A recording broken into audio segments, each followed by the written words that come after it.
వసుదేవసుతం దేవం కంసచాణూరమర్దనం దేవకీ పరమానందం కృష్ణం వందే జగద్గురుం. జగదేక వీరుడైనటువంటి అర్జున వారి పాదపద్మాలకి, జగద్గురువైనటువంటి శ్రీకృష్ణ పరమాత్మ యొక్క పాదపద్మాలకి నమస్కారం చేస్తూ, మీ వంశంలో ఎవరికైనా పితృదోషాలున్నాయా? మీరు ఎవరికైనా జాతకం చూపిస్తే పితృదోషాలున్నాయని మీకు ఎవరైనా చెప్పారా? మీ ఇంట్లో ఎవరైనా పెద్దవాళ్ళు, పిల్లలు మాయమైపోయారా? ఎక్కడికన్నా పారిపోయారా? ప్రేమ వివాహాలని చెప్పి ఎలూప్మెంట్లు జరిగినాయా? జీవితంలో స్థిరత్వం లేదని చెప్పి కుమిలిపోతున్నారా?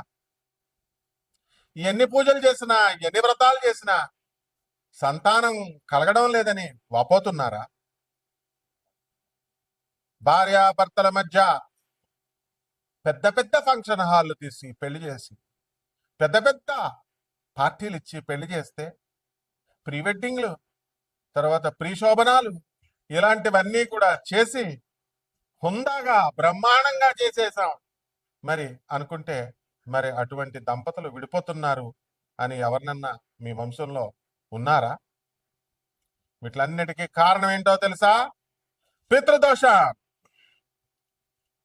అలాగే ఆర్థికంగా మేము డెవలప్ కావడం లేదండి గురువుగారు, మేము ఎక్కడ వేసిన గొంగళ అక్కడే ఉందండి, మా ఎదురింటోడు పక్కింటోడు పైకి వెళ్ళిపోతున్నారండి, తెగ సంపాదించేస్తున్నారండి, మేం మాత్రం అలాగే ఉండిపోయామండి, ఏం చేసినా కలిసి రావడం లేదండి, అలాగే మాకు ఉద్యోగం రావడం లేదండి, ఉద్యోగం వచ్చిన తర్వాత అప్పుల బాధల్లో ఉండిపోయామండి, అప్పులు తీరడం లేదండి, ఎంత తీర్చినా మొత్తం జీతం ఖర్చు అయిపోతుందండి. ఇలాంటి అన్ని సమస్యలకి పరిష్కారం పితృదోషం. ఈ పితృదోషాలనేవి ఎలా వస్తాయో మనకు తెలుసా? మీ బంధువుల్లో ఎవరైనా, మీ పూర్వీకులు ఎవరైనా యాక్సిడెంట్లో మరణించారు అనుకుందాం, అసలు శవమే దొరకలేదు, మరి వారికి కర్మలు ఎలా చేస్తారండి? అంత్యక్రియలు ఎలా చేస్తారు మీరు? కరోనా వచ్చింది 2020లో, పటపటా రాలిపోయారు జనమంతా, భార్యలనే భర్త శవాల దగ్గరికి వెళ్ళనివ్వలేదు, కొడుకు పిండం పెట్టడానికి శ్మశానానికి వెళ్ళడానికి గజగజలా వణికిపోయాడు, పంతుల్లో చక్కగా ఆఫ్రాన్లు వేసుకొని, మాస్కులు వేసుకొని, ఒక్కొక్క పంతులు 2 కోట్లు, డేర్ అండ్ డాషింగ్ హీరోస్ అన్నమాట పంతుళ్ళు. మరి ఆ టైంలో ప్యాకేజ్ చనిపోయిన దగ్గర నుంచి మొత్తం భోజనాల వరకు 11 రోజులు 12 రోజుల ప్యాకేజ్ 5 లక్షలు 10 లక్షలు. మరి వీళ్ళ ప్యాకేజీలు చూసి భయపడిపోయి మీ దేవతలకు మీరు పిండాలు పెట్టడం మానేశారా? అవును, నిజమే. సెన్సస్ మనం తీస్తే, సర్వే మనం చేస్తే, పిల్లలంతా కూడా సగం మందికి పిండాలు ఎందుకు పెట్టట్లేదో తెలుసా? కేవలం పంతులు గారులే. కొంతమంది మిగతా 50% పిసనార్దనాల వల్ల పిల్లలు పెట్టకపోతే, అరే మేము లండన్లో సంపాదిస్తున్నాం, అమెరికాలో సంపాదిస్తున్నాం, ఇంకా చచ్చిపోయిన తర్వాత ఏంటి అని చెప్పేసి 10,000 రూపాయలు పంతులకు ఇవ్వడానికి గజగజ వణికిపోతారు సాఫ్ట్వేర్ ఇంజనీర్లు, డాక్టర్లు, బాగా సంపాదించిన వాళ్ళు. ఎందుకు ఇంకా శవం అంతా అయిపోయిన తర్వాత వృధాగా ఖర్చు పెట్టడం అని? ఏదో నామమాత్రంగా జరగాలి కాబట్టి ఏదో చేసేస్తున్నారు. మరి మిగతా 50% వాళ్ళకు మనసు ఉంది, వాళ్ళు ఏ ఉద్యోగాల్లో చేసినా, చిరు ఉద్యోగాల నుంచి సాఫ్ట్వేర్ ఉద్యోగాల దాకా ఏ ఉద్యోగాలు చేసినా వీళ్ళు కూడా పెట్టట్లేదు పిండాలు. దీనికి కారణం ఏమిటో తెలుసా? కేవలం పంతుళ్ళు, అపరకర్మలు చేసే పంతుళ్ళు, కొంతమంది స్వార్థపరుల వల్ల. ప్యాకేజీలు కావాలా మీకు? ప్యాకేజీలు చనిపోయిన తర్వాత 2 లక్షల నుంచి 10 లక్షల ప్యాకేజీలు కావాలా మీకు? ప్రేతాత్మలను భయపెడతారు జనాల్ని. మరి పితృదేవతలంతా కూడా శాపాలు, తాపాలు, పదాలు మాత్రం బాగా నేర్చుకున్నారు. తాపాలు, శాపాలు మారిపోతాయి, ప్రేతరూపాలు, పితృరూపాలు, పితృదేవతల రూపాలుగా మారిపోతాయని చెప్తారు. మరి తెలీదా మీకు? ముందు మీరు మీ పితృదేవతలకు చేస్తున్నారా 5 లక్షల ప్యాకేజీతో? సర్వే చేద్దామా? ఎందుకయ్యా? వీరబ్రహ్మేంద్ర స్వామి వారు చెప్పారు, ఏమండి పండితులారా ఏమంటారు, మీరేమంటారు? ఎందుకు కట్టుకుపోతారా ప్యాకేజీలతో? 2 కోట్లు సంపాదించిన పంతులు, నాకు తెలిసిన పంతులు, అపరకర్మ పంతులు, హార్ట్ అటాక్ వచ్చేసింది. అసలు దేవతలే లేరు, దేవుళ్ళ గురించి చెప్పనటువంటి వాళ్ళు, వాడు గురువే కాదు. డబ్బుల గురించి చెప్పనటువంటి వాడు గురువే కాదు. ఓన్లీ డబ్బు గురించి చెప్పేవాడే గురువు అని చెప్పినవాడు చాలా మంది అనంతలోకాలకు వెళ్ళిపోయారు. మీరు చేయాల్సినటువంటి క్రియ చేయండి. ఇంకో బ్యాచ్ ఉంది, పంతుల బ్యాచ్, గోకర్ణంలోనే చేయాలా. ఇంకో బ్యాచ్ ఉంది, కన్నడ పంతులే చేయాలా. ఎవరు చెప్పారా మీకు శాస్త్రం? కన్నడలో కన్నడ పంతుల చేత చేయాలని ఎవరు చెప్పారు మీకు? గోకర్ణ క్షేత్రంలో స్థాన పురాణాలు ఉంటాయి. ఎందుకు ఇన్కార్పొరేట్ చేస్తారు మీరు ఇవన్నీ? క్షేత్ర మహిమ ఉంటుంది. అయితే గోకర్ణంలో ఉన్న పంతులు మీరంతా తీసుకెళ్లి ప్యాకేజీల కమిషన్లు మాట్లాడుకొని అక్కడే చేయాలా? చేస్తే మీకు వాళ్ళకి ఒక 80,000 రూపాయలు నేను చూశాను గోకర్ణంలో. 80,000 రూపాయలు తక్కువ కాకుండా, 1,00,000 రూపాయలు తక్కువ కాకుండా ప్రతి మనిషికి వాళ్ళు ప్యాకేజీలతో చేస్తున్నారు. సిగ్గులేదు మీకు జనం చేయించుకునే జనానికి కూడా? పైపెచ్చి మోక్ష నారాయణ బలి పూజ అని మీరు చెప్తారు. శూద్రులైనటువంటి మీరు మరి పంతులు ఏదో పాపం వాళ్ళ పొట్టకుట్టు కోసం చెప్పుకుంటుంటే మీకేదో పెద్ద శాస్త్రం తెలిసినట్టు నారాయణ బలి పూజ అండి, మోక్ష నారాయణ బలి పూజ గోకర్ణంలోనే చెయ్యాలా, తర్వాత ఎక్కడది నాసిక్లోనే చేయాలా, త్రయంబకేశ్వరంలోనే చేయాలి. శాస్త్రాలు చదివేశారు మరి మీరు. గురువులు లేరా పంతులు? వాళ్ళు ఎవరయ్యా? పంతులు వేరు, పండితులు వేరు. Don't you know the difference? రా అప్పచెప్పించుకుంటా, పండితులు రండి అప్పచెప్పించుకుంటారు ఒక్కొక్కరిని పంతుల్ని. తప్పు. వచ్చినటువంటి క్రియ కోసం ఎవరైతే వాళ్ళ నాన్నల మీద ప్రేమతో, వాళ్ళ తండ్రుల మీద, వాళ్ళ తాతల మీద ప్రేమతో వస్తే రీజనబుల్ గా చేయండి, తీసుకోండి, మీ ఉపాధి కోసం తీసుకోండి. శాస్త్రాలను కనుక మార్చేసిన, శాస్త్రాలు మీకు అనుకూలంగా మార్చేసిన ఊరుకోదు సమాజం. జనం అంతా కూడా అలాగే తయారయ్యారు. పిసనారులు అయిపోయారు. అనాథ పిల్లలకు పెట్టరు, ఈ యొక్క సాధువులకు పెట్టరు, వికలాంగులకు పెట్టరు, పేదవారికి పెట్టరు. కపట బ్రాహ్మణ, కపట జ్యోతిష్కుల, కపట మంత్రగాళ్ళు వచ్చి జడిపిస్తే మాత్రం లక్షల రూపాయలు ఇస్తారు. పితృదేవత పితృలోకాలకు వెళ్ళడం కాదు మీ యొక్క పూర్వీకులు. అనాథలకు పెట్టిన వాళ్ళు మీరు ఏం చేస్తారు? డబ్బులు తీసుకెళ్ళి మీరు కట్టకట్టుకెళ్తారు. రేపు మీకు మీ శరీరానికి మీకు పిండాలు పెట్టేవాళ్ళు ఉంటారు నాయన. కఠినంగా చెప్పేవాడే నిజమైన గురువు. స్మూత్ గా మెత్తగా నేను చెప్పగలను. మీ శ్రేయస్సు కోరేవాడిని కాబట్టి గట్టిగా చెప్తున్నాను.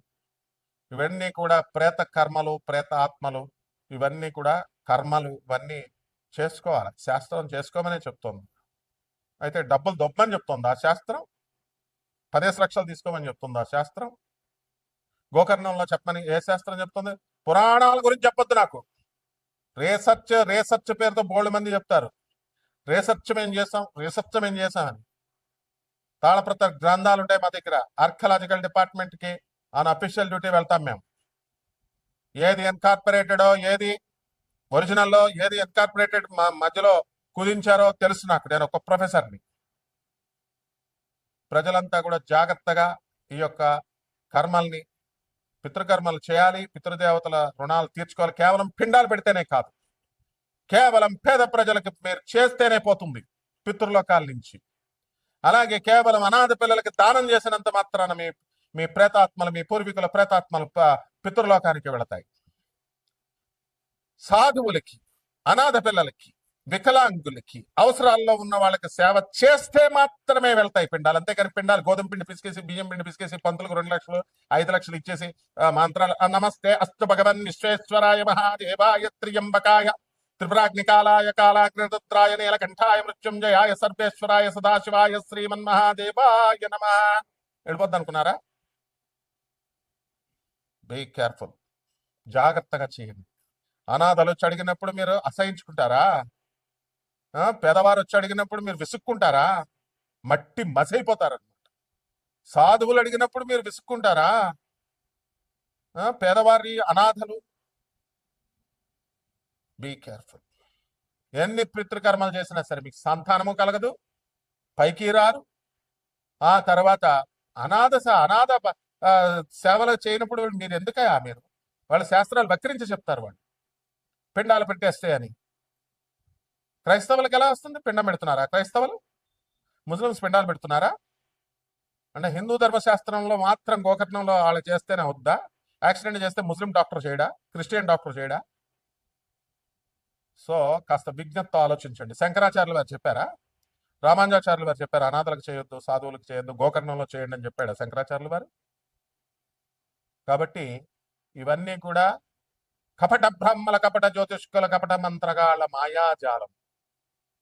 మందమతులు శూద్రులు. వాళ్ళ వెనకాలే వెళ్ళి బ్రహ్మలు చెప్పిందే నేను వింటా, బ్రహ్మలు చెప్పిందే వింటా, బ్రహ్మలు చెప్పిందే వింటా. విను, ఎవరొద్దన్నారు? పితృదేవతల పేరెత్తొద్దు, మళ్ళీ పితృదోషాల పేరెత్తొద్దు. మీకు గురువులు వద్దప్పుడు. మా బాబాయ్ గారు గణపతి శాస్త్రి గారు, సామర్లకోట గణపతి శాస్త్రి గారు. ఎందుకమ్మా? ఎన్టీ రామారావు వచ్చేలా చేతులు కట్టుకునేవాడు మా ముందు. మరి ఎందుకు ఈ పితృదోషాల నుంచి ఏ విధంగా తప్పించుకోవాలి? గురువు ఆశీస్సులు ఉంటేనే, జగద్గురువుల ఆశీస్సులు ఉంటేనే పితృదోషాల నుంచి మీ పూర్వీకులు ట్రాన్స్ఫర్మ్ అవుతారు. నేను చెప్పిన డైలాగులు చెప్పేస్తున్నారు ప్రతి ఒక్కడు. Law of conservation of energy, sound waves, sound vibes, positive vibes, negative vibes మా తెలీదా? కాబట్టి ఈ యొక్క పితృదోషాల నుంచి ఎలా తప్పించుకోవాలా? ప్రేత శాపాన్ని, తాపశక్తిని, ప్రేతాత్మలుగా ఉన్నటువంటి వాళ్ళని పితృదేవతలుగా ఎలా మార్చాలి? వాటి యొక్క ప్రభావాలు ఈ 2025వ సంవత్సరంలో మనకి ద్వాదశ రాశుల వారికి మనం ఒక సంవత్సరం గురించి చెప్పుకుంటే చాలులే. అది ఎలా ఉంటాయి ద్వాదశ రాశుల వారికి విడివిడిగా మనం చెప్పుకుందాం. సింహరాశి. ఈ సింహరాశి వారందరికీ కూడా పితృదోషాల పేరుతో ఒక మహాతల్లి 15 లక్షలు ఖర్చు పెట్టుకుంది. తర్వాత సీట్లు రాలేదు, కుర్రాడికి అనారోగ్యం తగ్గలేదు. మరి విజయవాడకు చెందినటువంటి పంతులంతా కూడా గుండు గీసేశారు, కపట బ్రాహ్మణులు వాళ్ళు.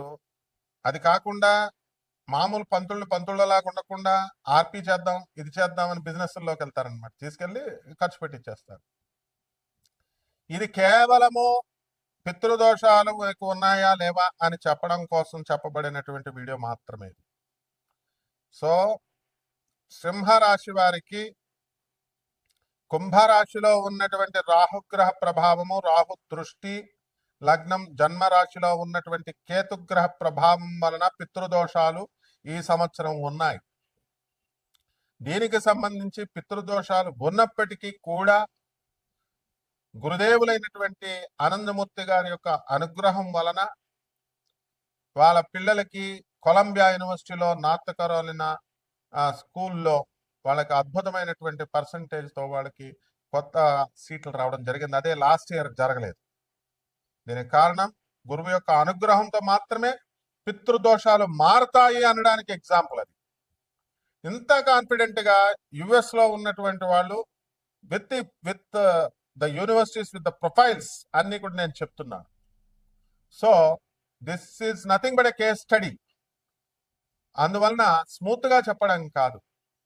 ఈ యొక్క సింహరాశి వారికి వాళ్ళు చేసుకున్నటువంటి మంచి పనులు, పేదవారికి, సాధువులకి, అనాథ పిల్లలకి, వీళ్ళకి చేసుకునేటటువంటి వాటిని బట్టి మనము ఈ యొక్క రిజల్ట్స్ అనేటటువంటి. ఇదే సింహరాశి వారు మరి చక్కగా సాధువులకి, తర్వాత అనాథ పిల్లలకి, పేద పిల్లలకి, వీళ్ళకి సేవలు చేసుకున్నారు. గురువు గారి యొక్క అనుగ్రహంతో శంకరాచార్యులు వారు, రామానుజాచార్యులు వారు, ఇలా జగద్గురువుల యొక్క అనుగ్రహంతో వాళ్ళకి పనులు జరుగుతాయి. అంతేగాని గోకర్ణం వెళ్ళి చేయించుకొని పితృదోషాలు, నారాయణ బలి పూజలు ఇవన్నీ చేశారా? ఒక ప్రబుద్ధుడు క్లియర్గా వీడియోలో చెప్తున్నాడు, దాన ధర్మాల వల్ల కూడా మారవు. కేవలము ఈ యొక్క పిండాలు పెడితే, అంటే గోధుమ పిండి పెడితే, బియ్యం పిండి పెడితే అక్కడ పితృలోకం చచ్చిపోయినాడు వచ్చి తింటాడా? మా గురువు గారు గరికపాటి నరసింహారావు గారు ఎన్నో సందర్భాల్లో చెప్పారు, దానికి ఒక పవిత్రత భావన, పవిత్రత ఉన్నప్పుడు ఆ శాస్త్రం మీద గౌరవం కొద్దీ మనం చేస్తున్నప్పుడు వెళుతుంది. అది కమర్షియల్గా మీరు చేస్తే ఎలా వెళ్తుంది?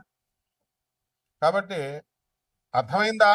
అర్థం చేసుకోండి. ఏదో పెద్ద ఆయన మహాపండితుడు, వీళ్ళంతా కూడా వినేవాళ్ళంతా కూడా మామూలు వాళ్ళలాగా రెచ్చిపోయి చెప్తున్నారు, కపట బ్రాహ్మణ, కపట జ్యోతిష్కులు, కపట మంత్రగాళ్ళు. కాబట్టి ఇది కాదమ్మా. ఈ సింహరాశి వాళ్ళందరూ కూడా చక్కగా ఉంది పరిస్థితి. మానసిక ఆనందం ఉండదు మీకు.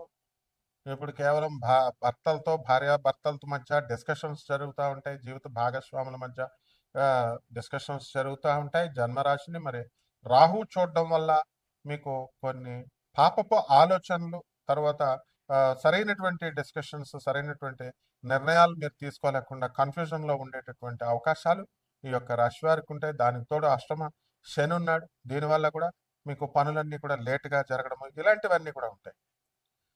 అండ్ ఎవరికైతే ఈ వీడియో చూస్తున్నారో చాలామంది నేను అబ్జర్వ్ చేశాను. ఇప్పుడు ఈ రోజున వచ్చినప్పుడు కాదు, ఇంతప్పటి నుంచి మేము గురువుల సేవ కాళ్ళు పిసుకుతూ వచ్చాం. అండ్ నాకు భక్తుల యొక్క సైకాలజీ తెలుసు. కాబట్టి మా మా గురువుల దగ్గర శాస్త్రోక్తంగా మేము నేర్చుకున్నాం. కాబట్టి ఒక కొంతమందికి ఏంటంటే ఏదో సలహాలు ఇవ్వాలి అని చెప్పేసి ట్రై చేస్తూ ఉంటారు. వాడి దోషాలు వాడు పోగొట్టుకోవడానికి ఉంటాడు అనమాట. ఏదో సలహాలు ఇచ్చేసేయాల.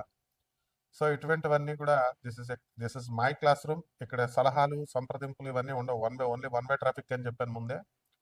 కాబట్టి దీంట్లో ఏంటంటే మీరు బాగుపడడం నా లక్ష్యం. క్లాస్లో స్టూడెంట్ పాస్ అవ్వడం కావాలి. అంతేగాని మీరు మీ నాలెడ్జ్ నాకు చెప్పాలనుకుంటే ఎట్లా? ఎవడు మీ గురువు అసలు? ఏమి నేర్పించుకున్నారు? మీకు ఎన్ని శాస్త్రాలు వచ్చినాయి? This all will be counted. Okay. కాబట్టి ఎవరికైతే నిజంగా ఈ పితృదోషాల నుంచి బయటకు వచ్చి సమస్యలు తెలివైనడు అది చేసుకుంటాడు. పితృదోషాల నుంచి బయటకు వచ్చి ఎలా నాయన నాకు ఉద్యోగం ఎలా తెచ్చుకుంటాం, నా పిల్లల్ని ఎలా పెంచుకుంటాం, అనవసరంగా ఎన్నో సమస్యలు ఎదుర్కొంటాం, ఇది ఆలోచించాలి. అటువంటి వాళ్ళు తప్పకుండా ఫోన్లు కొట్టేయకండి. ఫోన్ నెంబర్ మేము పెట్టింది ఎందుకండి? కేవలం నిజంగా అవసరం ఉన్నటువంటి పేదవాళ్ళు, మేము నాన్ కమర్షియల్ ఆస్పెక్ట్తో వెళ్తున్నాం కాబట్టి దాంట్లో డీటెయిల్స్ పెట్టండి. రోజుకి ఇద్దరికి చెప్తాం అంతే, దట్స్ ఆల్. అందువల్ల అంతేగాని ఇదేమన్నా బిజినెస్ అనుకుంటున్నారా జ్యోతిష శాస్త్రం అంటే? తర్వాత మీరు కూడా అట్లాగే ఇండ్యూస్ అయిపోయింది మైండ్కి మీకు. సో పేషెన్స్ ఉండాలి, సహనం ఉండాలి. కాబట్టి ఏదో సలహాలు ఇచ్చేద్దాం, సంప్రదింపులు ఇచ్చేద్దాం, మందు కొడుతూ సాయంత్రం 10:30 తర్వాత టైప్ కొడదాం, తేరగా దొరికాడు, పిచ్చి పంతులు అనుకుంటున్నారేమో. అలాంటివి ఏమి ఉండవమ్మా. ఇక్కడ ప్రొఫెసర్ నేను. క్రిమినల్ కేసులు పెట్టిచ్చేస్తాను, అందులో డౌట్ లేదనమాట. మళ్ళీ కోర్టు కేసులో వీట్ చేస్తాను. కేవలం మెసేజ్ పెట్టినందుకేనా అండి గురువు గారు అంటే అంతే, ఫోన్లు చేసినందుకే అండి అంటే అంతే, సైబర్ క్రైమ్, అందులో డౌటే లేదు. డిసిప్లిన్. స్టూడెంట్ సరిగ్గా చదువు సస్పెండ్ చేసేస్తాం. ఒక సంవత్సరం ఫెయిల్ చేసేసాం చాలా మంది స్టూడెంట్స్. మళ్ళీ నెక్స్ట్ ఇయర్ బుద్ధి వస్తుంది అడికి, నెక్స్ట్ ఇయర్ చదువుతాడు. స్టూడెంట్లో 1 ఇయర్నే లైఫ్లో ఆపేసిన వాళ్ళం. ఏ ప్రిన్సిపల్ అయినా అంతే, ఏ స్ట్రిక్ట్గా ఉన్న లెక్చరర్ ఎవరైనా అంతే. ఆఫ్టర్ ఆల్ మీ మీద పోలీస్ కేసు పెట్టడం పెద్ద ఇది కాదనమాట. సో చాలా జాగ్రత్తగా మీరు చేసుకోండి. డెఫినెట్గా we are here to serve you, మీకు సేవ చేయడానికే ఉన్నాం. కానీ దానికి డిసిప్లిన్ దాటి అతిక్రమించు అత్యుత్సాహం మిగతా పిలక పంతుల దగ్గర చూపించినట్టు నా దగ్గర ఇచ్చేస్తే తోక కట్ చేసేస్తానమాట. కాబట్టి జాగ్రత్త చేసుకోండి. శుభమస్తు.